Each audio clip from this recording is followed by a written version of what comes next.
Okay, magandang araw sa inyo. Ayan, may gagawin tayo ngayon. Concert amplifier. Ang model nito ay AB301. Kung mapapansin nyo, yung pagkakaiba ng Concert 302 sa 301, ito may digital display. Yung 302 yung ginamit na selector ng input niya, rotary. Ito bali button na yung ginamit. Ayan. And then yung 302 naman, 302 meron siyang selector ng input ng speaker. Bali rotary rin yung ginamit doon. Nagkaparehas lang sila dito sa input ng mic, dalawang control ng mic, isang echo. Yan, kaparehas silang dalawa dyan. And then yung treble bass sa balance, parehas lang din sila. Nagkaiba lang sila dito sa mid-rims, dahil dito ang nilagay dito delay control, hindi siya mid-rims. Yan. And then yung volume, okay, parehas lang din. Okay, ang sira nito, okay naman yung sounds niya, good naman, maganda naman yung tunog. Bali, ang kinukomplain ng may-ari, hindi na ganun kaganda hindi na ganun kalakas yung performance ng tunog niya. Dati raw kasi, kalahati lang nung volume nito malakas na. Ngayon, kailangan nilang itodo para gumanda yung tunog niya, lumakas yung tunog. Kailangan isagad niya yung volume para lumakas yung tunog niya. Dati, kalahati lang, malakas na yung tunog niya. Okay? Napansin ko kanina nung tinitesting ko, yung mga control niya sa treble bass, yung bass niya, pag in-adjust mo yung control ng bass niya, hindi nagbabago yung tunog, ganun pa rin. Kung ano yung sounds na tunog niya, yun pa rin, hindi nagbabago. Dapat kasi pag in-adjust mo yung bass control niya, magkakaroon siya ng bass, lalakas yung bass niya. Ganun din yung treble niya. Pag in-adjust mo siya, hindi siya nagbabago. Dapat pag in-adjust mo yung control ng treble niya, magbabago yung boses, magtitining yung boses niya, o kaya magkakaroon siya ng kalansing. Ito wala siya, nakapix lang yung sounds niya. Ibig sabihin parang hindi nagpa-function yung mga control niya dito sa tone control. Kasi pag once na sira tong mga control natin dito, malaking performance ang mawawala sa tunog ng sounds pag hindi gumagana yung treble and bass natin. Kaya i-check natin yung mga treble bass natin nito, baka dito nanggagaling yung pinaka-problema na kaya siya mahina yung tunog. Testing muna natin para makita natin.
Okay, nakakalas na natin yung pinakatakip niya.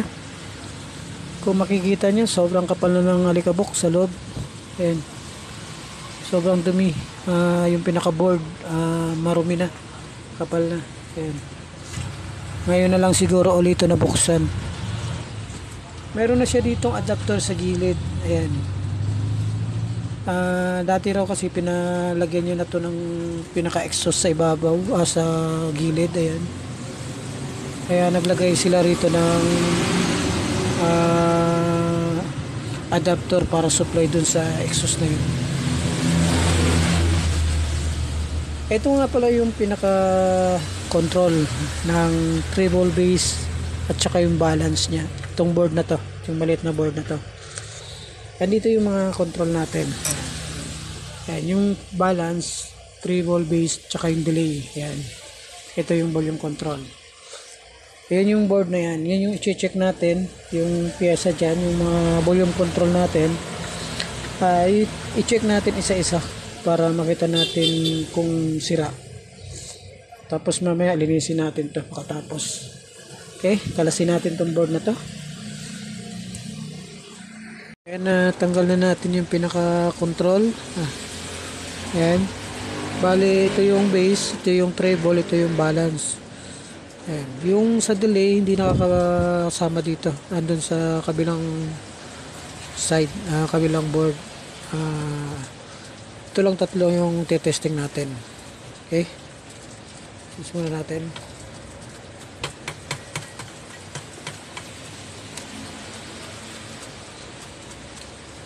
Unahin muna natin yung sa base. Ito yung base nya.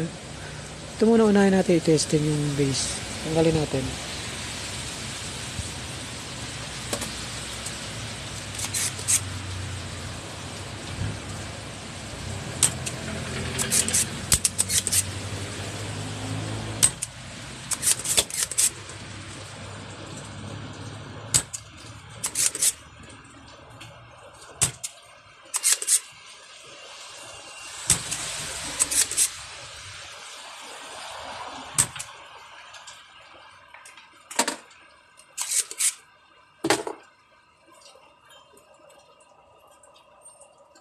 Ayan, natanggal na natin. Yung value niya 50k. I-focus natin.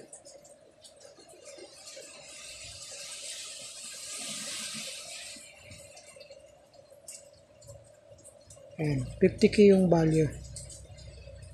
Ayan. Ang panukat natin ito, ang ipan-testing natin yung analog tester. Ayan. Ilagay lang natin siya sa 10k, 1k. Lagay siya natin sa 1k. Dapat papalo siya rito sa 50k. Yan. Kasi 50k yung volume control natin.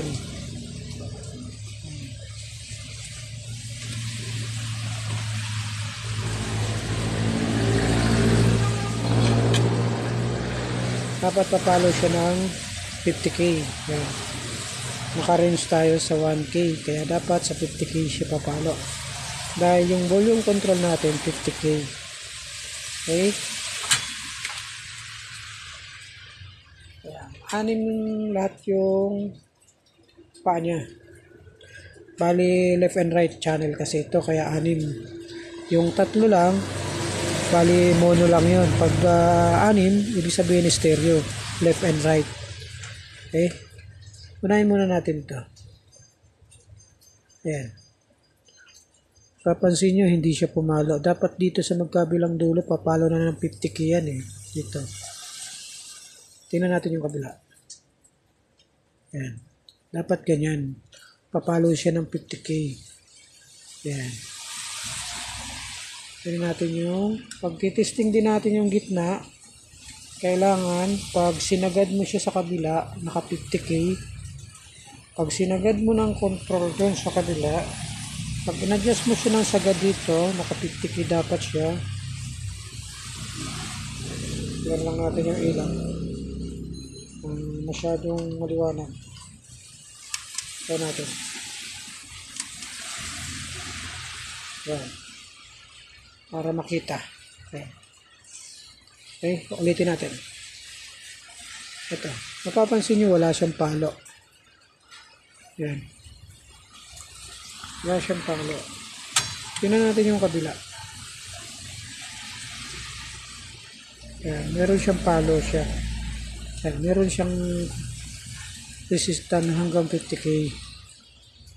Yan. Normal yan. Ibig sabihin good yung 50k. Pero tester na natin yung gitna kung may continuity yung gitna. Dapat pag nakasagad yan, naka 50k siya. Pag pinihit mo siyang sagad sa kabila, dapat naka-shorted. Ayan. Shorted siya. Pag binalik mo siya sa kabila, dapat ito. Pag pinihit mo siya pa ganun, dapat siyang 50k. Ayan. Ayan. Pag pinihit mo siya pagbalik, dapat sagad yung palo. Ayan. Shorted. Pag binalik mo siya, dapat 50k. Ayan. Ganon din dito. Ayan. Sagad. Tapos pag binalik mo siya sa kabila, 50k yung palo niya. Ibig sabihin, buo tong kabilang channel niya. Ang sira natin itong kabila. Ayan. Wala siyang value yung kabila. Ito yung sa base niya. Ibig sabihin, sira yung base ng kabilang channel. Ayan. Testing din natin yung sa treble natin.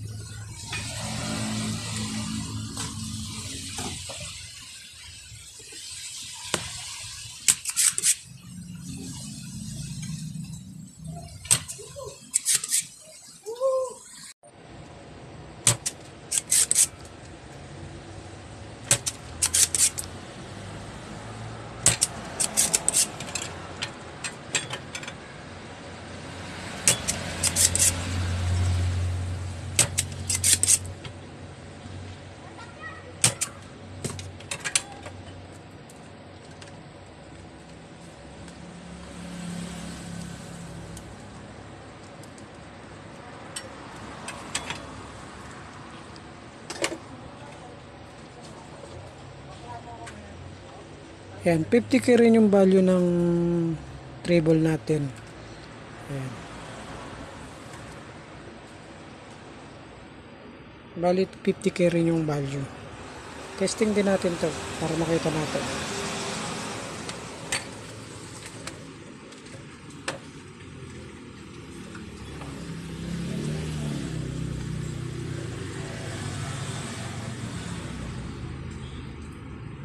Ayan, pumalo siya ng 50k. Tingnan natin sa kabila. 50k rin. Ayan, parehas 50k. Tingnan natin yung gitna. Kung mapapansin nyo yung gitna, wala na siyang continuity. Ayan. Wala na siyang resistance yung gitna. Ibig sabihin, sira na rin yung treble natin. Tingnan natin yung kabila. Ayan, yung kabila, ganun din. Naka-steady na lang siya sa 50. Hindi rin nalilipat. Ayan, dapat magtataas yung pag pinihit mo yung control niya. Ibig sabihin, sira na rin tong treble natin. Okay? Palitan na natin tong palitan na natin yung balance din kasi pag ginalaw natin, maingay na yung pinaka-control natin. Okay? I-compare ko lang nga pala sa inyo yung, ito, meron ako ritong buong volume control. Yan. Ito yung buo niya. Tingnan natin yung function niya. Yan. Dapat pag nandito ka, yan, pag pinihit mo siya pabalik, babalik siya doon sa 50k.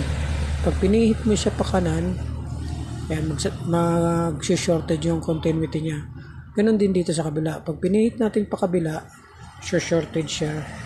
Tapos, pag binalik natin, pabalik siya ron sa 50k. Ganun din dapat dito sa kabila. Ayan. 50k siya.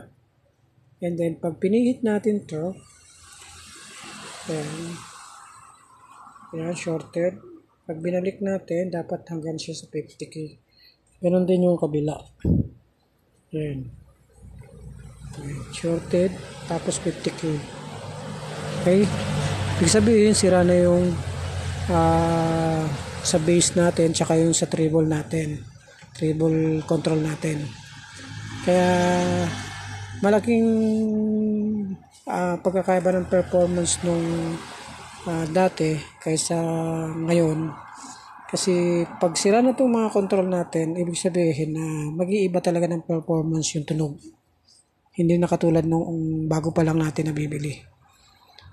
Kaya pag ganito, pinapalitan talaga natin to. Actually, isang set natin to pinapalitan kasama yung volume control. Inisa-isa ko lang sa inyo para ma-share ko sa inyo kung anong nagiging problema pag ganitong humihina yung tunog. Hindi na kasing lakas ng tunog nung bibili pa lang.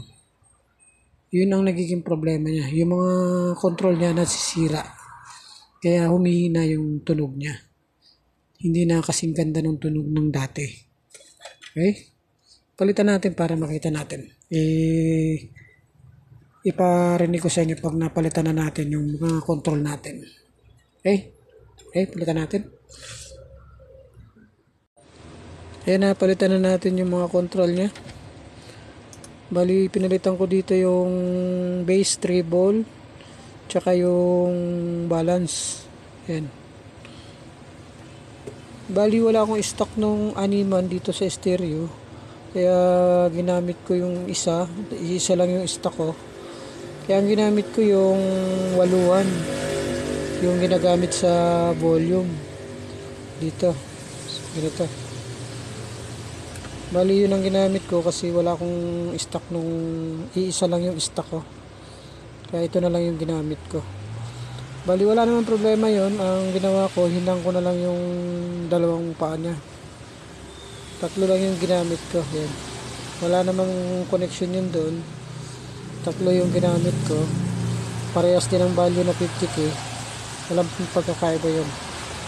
Walang magbabago sa tunog. Yan. And then yung volume control niya pinalitan ko na rin kasi hindi na siya magkaparehas ng resistance yung magkabilang channel. Pakita ko sa inyo.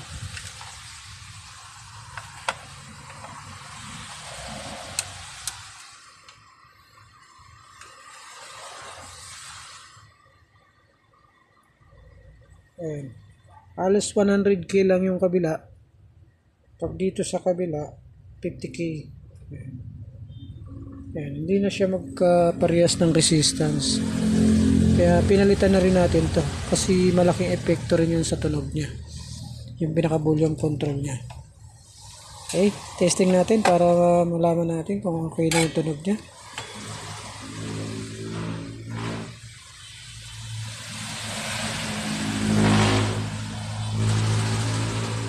I-power on natin, saksak natin.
Okay? Yun lang naging problema niya, yung mga control lang.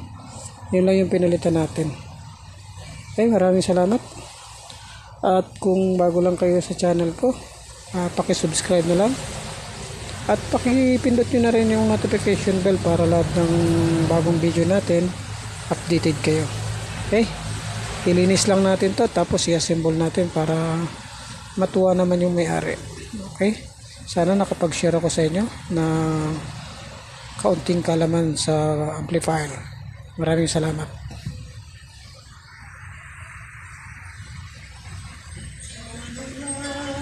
Every now and then